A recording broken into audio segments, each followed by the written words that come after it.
Yeah, it was like actually I was a little surprised. It kind of tied back into the Apple parents in a way. I don't know. It was a little bit weird at the end. Yeah, at least they kissed. They kissed. Kiss. Yes. All right, let's try to start at the beginning here. So we just witnessed the Big Mac question, the second to last non-finale episode of the show. But yeah, yeah, it was a nice episode.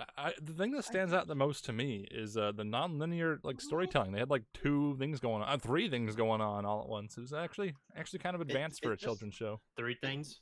Yeah, it Well- feels like it feels like a callback to like that train episode way back in like season 2. Train You know episode? what- I was thinking Saddle Row Review. Yeah, that's what I'm talking about. Mm-hmm. That had Where, a train in it? No, that The mystery Yeah. on the Express. No, don't think- not the no. that. No. But it was nice, like What- they had that interview Yeah, style, we- which eventually tied back into at the very end. They were telling Applejack about what happened, but then also you Yeah. have Yeah. Big Mac doing his plans for the romantic gesture, and then you also have Sugar Belle doing her own plans, and all three Yeah. of these things happen out of order, which is non-linear storytelling. It's actually kind of neat. It's like a Christopher Nolan movie or something. Yeah, yeah. I'm. Yeah, I agree. thinking of, It's- So I'm thinking of the 2 episodes that worked together back in like season 2, basically where where Spike like takes care of the pets while they go off and do something. Yeah, oh And yeah, I'm that's thinking, another like, one. that- Except yeah, that was that's 2 what- separate episodes. Yeah, that was I like 2 know. separate episodes. But it has like the same feeling of like the in tandem, like just like storytelling and stuff like that, Yeah. and I kind of like that. Yeah, I mean, it's the sort of thing you don't see too often in a show for little tiny children because it's too hard for them to comprehend. Little So it's- tiny children. Yeah, assuming that's who watches this show, right? There's no Yeah. grown-ups watching this Yeah. show. What kind of young adults would watch something like this? So yeah, there was that method of storytelling, but again, like, how do we feel about the story itself? Apparently, they were going to propose to each other like at the same time, which is kind of nice, and then eventually we get the wedding at the end. I mean, Yeah. I guess the episode's really mostly about Discord trying to mess things up. Yeah, obviously. I mean, it does kind of. I don't know. There's this weird. I'm not saying it's a bad episode, but there's this weird lingering lack of focus I have with the episode. It's hard to put into words, but it's not like overbearing enough for me to be like, no, I didn't like this, because I did like this episode a lot. It was great. I don't know. Do Lack you of guys feel focus, any of what that? do you mean? What do you mean by lack of focus? Well, what was this episode about? them yeah. trying to get together.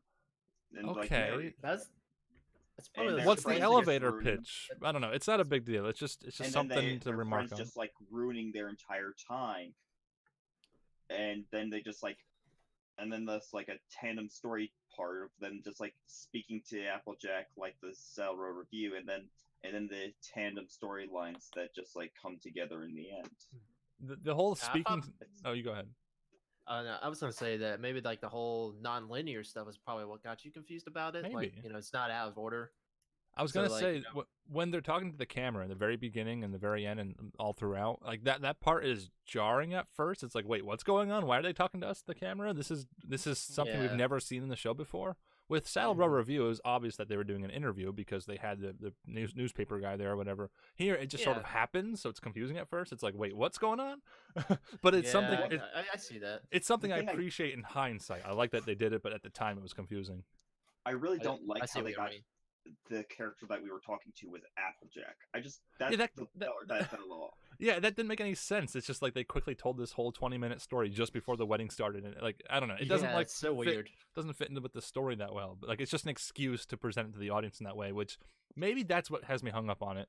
That I like the idea, but again, the execution is just weird. It would make more sense if they were doing another paper, like a story for the newspaper or something like that. That'd be easy. Just throw in a newspaper guy or whatever. But for some reason, it was Applejack at the very end, just before the wedding starts, and I don't know why. Yeah, that's the Yeah. one thing that didn't make very much sense. Here, I actually got a screenshot.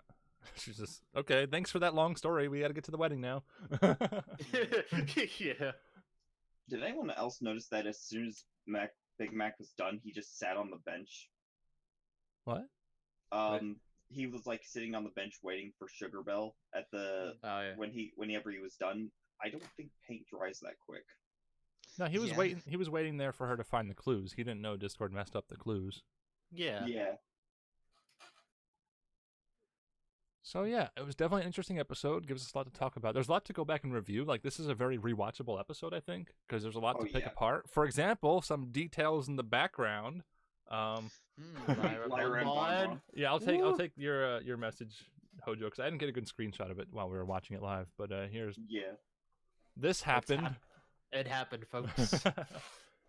So yeah, lots of little details. We also we saw the reference to Big Lebowski, and of course there was that massive Star Trek reference. Yeah.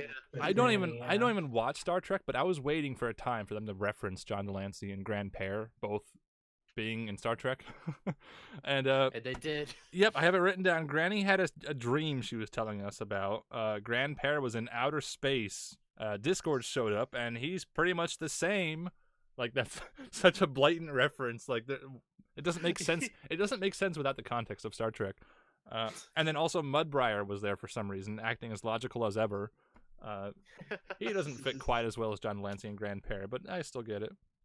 And then Yeah. towards the very end, one more reference. She says something about where no pony has gone before. So Yeah. it couldn't be any more blatant, but it was still great. Yeah. It's a little shout out to the fans. I kind of enjoy that stuff like that. You mean Yeah. yup? Yeah, like I said, I've been waiting for some Star Trek reference. I don't even watch Star Trek. I don't even know anything about Star Trek, and yeah, I don't know- wanted I some don't watch- reference. I don't watch Star Trek either, so there are some things about it that I don't get because I don't Mhm. watch the show. But I can yeah. understand the whole Yeah. Grandpere and Discord being a part of it, and the whole space traveling, going to different worlds thing, and then the quote she says, "No pony has ever gone before." Like I know those references because they've been talked about a lot, but the other like Mudbriar and the everything, like Well, I can yeah. get that. I don't think Mudbriar is a direct reference like John Delancey or Grandpere. It's more his behavior is the same as what was his name? Spock, was it? Spock. Was it Spock? I don't know. They got the pointy ears. Yeah, that's Spock. It's Spock. I don't even know their names, but I was still excited to see the reference. No, it's Legolas. Yeah, there you go. Hey, we've gotten a reference to him too in previous episodes. So yeah, this show's got references all over the place. Oh yeah. Treating us nicely. And speaking of references, the Big Lebowski, Yep, yep. they came back again. There's probably even more we missed. There's also Yeah. there's also that little moment where Discord mentions Octavia going on a date Yeah. with Bulk Bicep. Like, Yeah. that ship. Well, looks like this final Octavia ship has sunk. Yeah, there was a lot of little things like that. Lots of bits of continuity references, all that stuff. And I mean, on one hand, you could be a nitpicker, a pessimist complainer, like, oh, the show is too self-referential. It's not original enough anymore. On the other hand, it's great to see this sort of stuff. I think the episode stands up on its own, so it's not like it just relied on references. Obviously, it kind of took a Yeah. back seat, which is how it should be. Oh yeah. Yeah. I always love the show two points of view of the same event. Yep. Like again, it comes back to that non-linear storytelling thing. It actually had like three things, like I said, going on, and it's complicated. And again, I said it's confusing at the very beginning, but yeah, in hindsight, I love the idea. Oh I yeah. kind of found it was a little bit easier, like because you referenced like kind of like Christopher Nolan his movies, like Dunkirk for that. Oh, movie. did we ever- I was. Did we really ever get a confused by Memento that. episode? We never got Memento out of the show, did we? Like it plays Oh, in backwards. No, we didn't. Oh, No. that's a shame. We Darn need an it. episode that plays from end to beginning.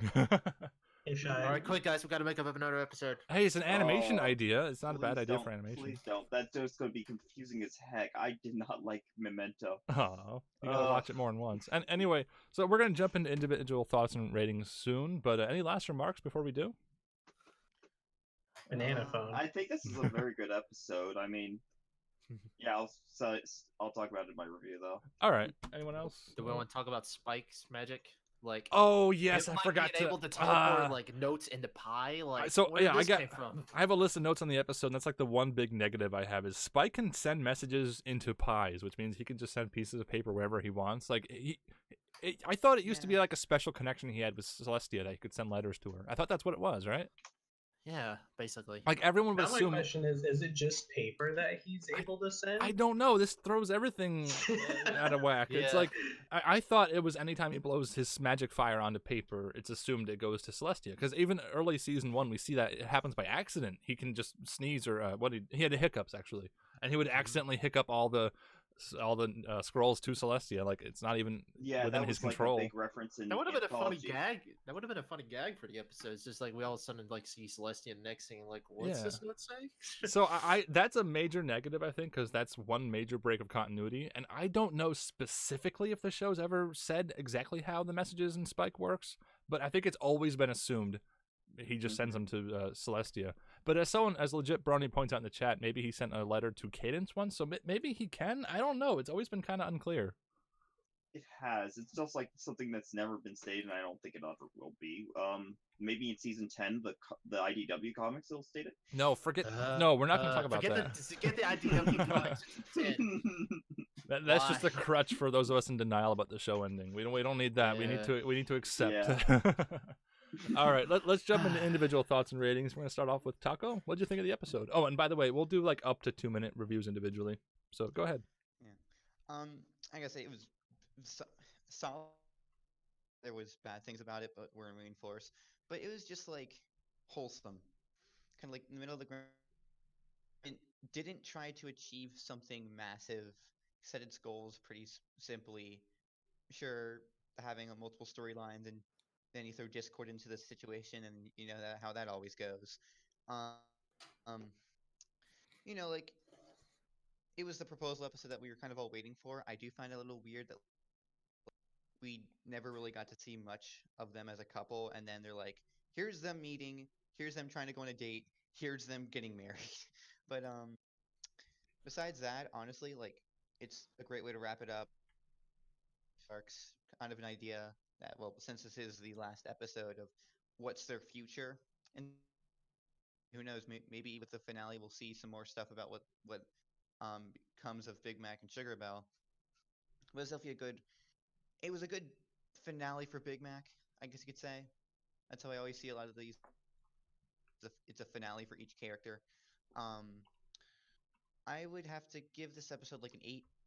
It's like, All right, 8 out of 10 from Taco. Hojo Kono, what did you think? So I have a few things to say about this. It's like Beck, and this is like bouncing off of what Taco just said. The Cranky Matilda, we never even saw much of them dating at all either. And then also we got Slice of Life. Wait, Cranky from Matilda, that was a whole episode. Whatever. But them meeting, and then after their meeting, it's like also they're just married now. They're planning their wedding. You know what I mean? I Yeah. guess.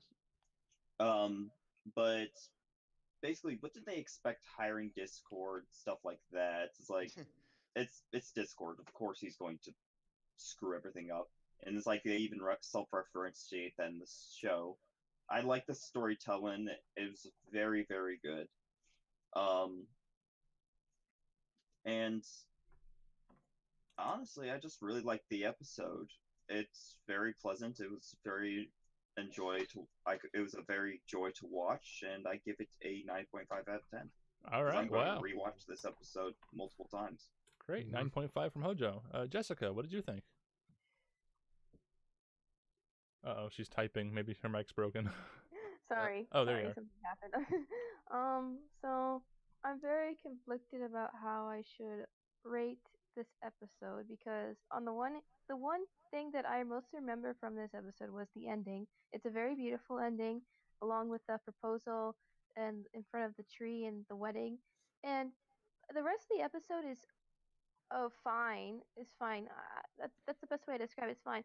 I guess it's kind of what I kind of does remind me of those other Big Mac and Sugar Bell episodes where they try to do something very like something to their relationship, and of course lots of things go wrong, especially the Discord. But I don't know. I the whole concept of Sugar Bell proposing to Big Mac kind of really confuses me because it's usually the man that proposes, not the woman. But I don't know how proposals work in Equestria. But but I get you. What about uh, Lyra Bonbon? that's different. That's different. That's different. I'll explain that later to you. But yeah, this episode itself was good. I mean, it's not great, but it's good. It's a nice reference to my favorite episode, so that gives that a plus. But if I had, this is hard. I think I would probably give this 9. A 9 out of 10. It's Wow. either between an 8 or a 9, so I'm just gonna go with 9. All right, 9 from Jessica. Pretty high rating so far. I'm next, but I'm gonna wrap things up. So we're gonna jump down to Sonic Crew. What did you think? Very little to complain about this episode. I think it was just a really sweet episode, and I do like the multiple storylines, things, and they all connect to one. Because sometimes when films or movies or episodes do that, I typically find them confusing a lot. But as long as they're done right, kind of like this one, I definitely got what was all going on at the same time. So it was very easy to digest. But yeah, so very little to complain about it. Lots of nice little gags or Easter eggs background, with Liar Bun Bun, which was really cool. I'm glad that happened because I knew it was. I figured they would do something about that at some point. But yeah, and I think the wedding part was very, very sweet too. So yeah, like I said, very little to complain about it. So I'm gonna give this a 9 out of 10. All right, wow, another 9. Technobite, how about you? I hate to be the pessimist, but I don't like romance that much. But Ooh, different I gotta give credit where it's due. I'll give it 8.5. So you don't have But to I give have it a a high question for rating just because Shai. everyone else is. No. Yeah. I think it was really good. It was really well handled with how they juggled having two sides of the story at once. Oh, there you go. All right. But yeah, so 8.5. is that- okay, good. 8.5. Let me write that down. I suppose it's my turn then. Wow, you guys are going to hate me. Oh no. So, Probably not. I won't blame you. I had a rating in mind as soon as I finished the episode before we started talking about it, and it's a lot lower than the ones you all gave.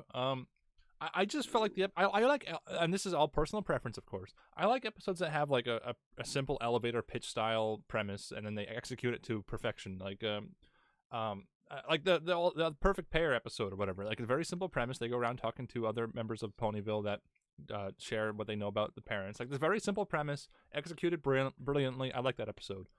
Today's episode was all over the place in terms of the way the narrative was presented and also the story itself. Lots of random references.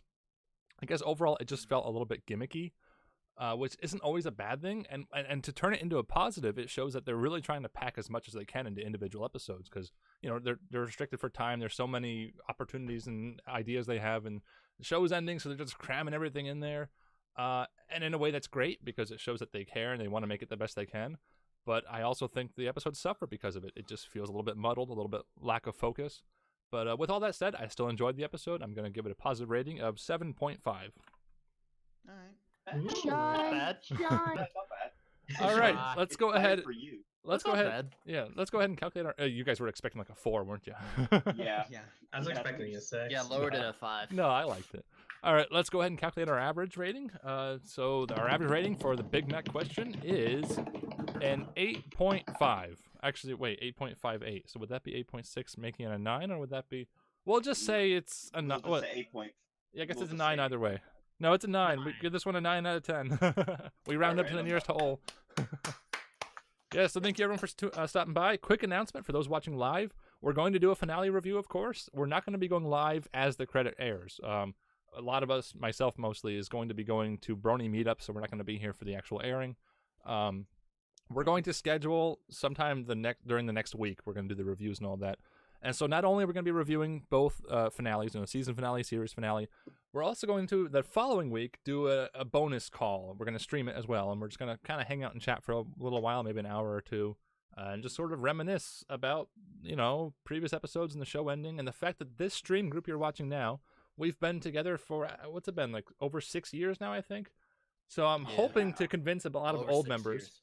I'm hoping to convince a lot of old members to stop by and all that. And yeah, we'll just see where it goes from there.